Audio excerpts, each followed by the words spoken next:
Hello everyone, for today's vlog, I'm going to share to all of you our 7 days Hong Kong trip with my second daughter, Crystal. So, last May pa to guys, sobrang tagal na kasi nung bumalik kami dito sa Pinas, after 1 week, namatay yung bunso kong anak. So, nakalimutan ko nang mag-upload. Tsaka, hindi pa kami masyadong nakaka-recover. So, hinintay ko munang magiging okay kami bago ko i-upload to. So, yan guys. Gagawa ako ng video kung bakit ano yung nangyari sa pamilya namin pagbalik ko dito sa Pilipinas. So, share ko muna to guys. So, andito na kami sa aming hotel, sa Homey Inn. Hindi naman hotel na hotel guys, yung affordable na hotel para sa mga tourist na kagaya natin. So, yan guys. Ito yung kanilang Homey Inn. So, maganda rin dito guys. So, affordable yung pag-stay nyo kung mag-travel din lang kayo. May dalawa siyang bed. Maganda yung bathroom. So, yan guys. May TV rin, aircon. Kompleto naman siya guys. So, wala naman siyang problema. Tsaka safe guys. So, ayan, palabas kami guys. Pupunta kami ng Ocean Park. Gusto kasi, yun kasi yung isang dahilan kung bakit kami pumunta dito. Gusto ng anak kong pumunta ng Ocean Park. Nakasakay kami ng tram dyan guys. Kasi sa Hong Kong, marami yung tram. So, yan, saka cheap siya. So, nag-tram kami ng anak ko. Gusto niyang ma-experience yung mag-tram. So, yan guys. Sobrang ganda. At dito naman kami sa Starbucks guys. Bibili kami ng tumbler. So, namimili na yung anak ko ng tumbler sa Starbucks. Kasi, collection guys. So, ang laki ng Starbucks dito sa Hong Kong guys. Yan. Namimili siya. So, pupunta, after niyang mamili, punta na kami ng Ocean Park. So, yan guys. Ang ganda. Ang ganda dito sa place na to, sa Hong Kong. 18 years ako dito na nagtrabaho guys. So, na-miss ko talaga. Kaya, yun yung birthday gift ng mga anak ko sa akin. Dito ako nag-birthday. Walang naganap na celebration guys. Basta gusto na basta trinit lang nila ako kasi nami-miss ko yung matagal kong nag-stay habang nag-aaral sila. So, yan guys. Papakita ko sa inyo yung ginawa namin. Yan. So, yan guys. Starbucks Hong Kong. So, ayan, papunta na kami ng Ocean Park guys. So, naglalakad kami. Papunta kami ng MTR station. Mag-MTR kami. Papuntang Hong Kong Ocean Park. So, magra-rides kami. Ayan, nakarating na kami sa Ocean Park. Ang init, kaya nagpalit na yung anak ko ng damit. Ako din, tinanggal ko na yung jacket kasi super init guys. So, tara guys, mag-rides tayo ng cable car.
So guys, ayan, pauwi na kami sa aming tinutuluyan. Tapos babalik kami, pupunta kami sa Hong Kong Park. Sasaglit, mamamasyal, sandali doon. So, tara guys, at uwi muna tayo at magpapalit ng damit. Kasi basang-basa yung damit namin guys.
So guys, andito na kami sa Hong Kong Park. Ayan yung Hong Kong Park guys. Ang ganda-ganda.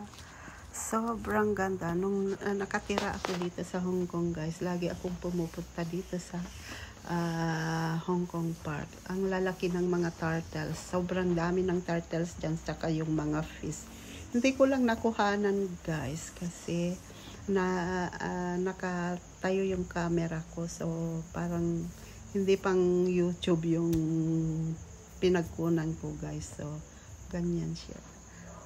Yan lang yung nakuhanan ko ng pang YouTube guys. So, pasensya na kayo at hindi ko mapakita sa inyo. So, yan yung anak ko nagpo-posing-posing. So, yan. Super ganda talaga dito guys. Gustong-gusto kong bumalik dito sa lugar na to.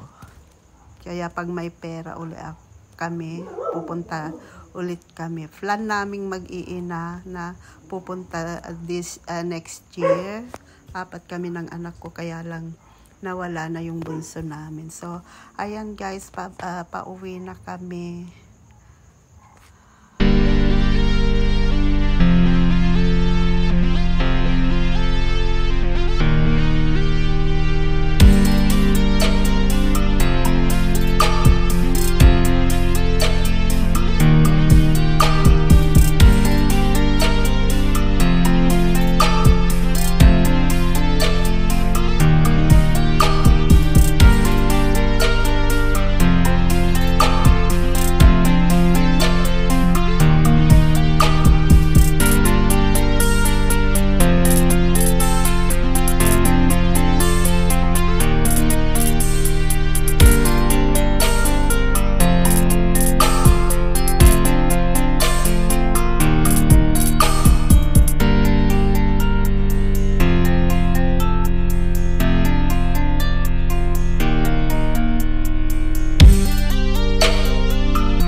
So guys, upo muna tayo. Kain tayo ng ice cream. Napagod kami guys. Sobrang init kasi. So, lakad kami ng lakad. So, nagdala ng ice cream tong pinsan ko si Feli. So, yan. Kumain kami ng ice cream dito sa may hagdanan sa harap ng Harbor, Wanjai Harbor. So, ang ganda ng dagat guys. Sorry sa camera kasi nakalimutan kong pang YouTube pala itong ginagawa ko. So, nakatayo yung phone ko guys. So, ayan, maliit yung screen niya. So, pasensya na guys. So, ayan. Tignan mo naman yung itsura namin guys. So, ibalin. Masaya naman guys. So, ayan. So, kain tayo guys.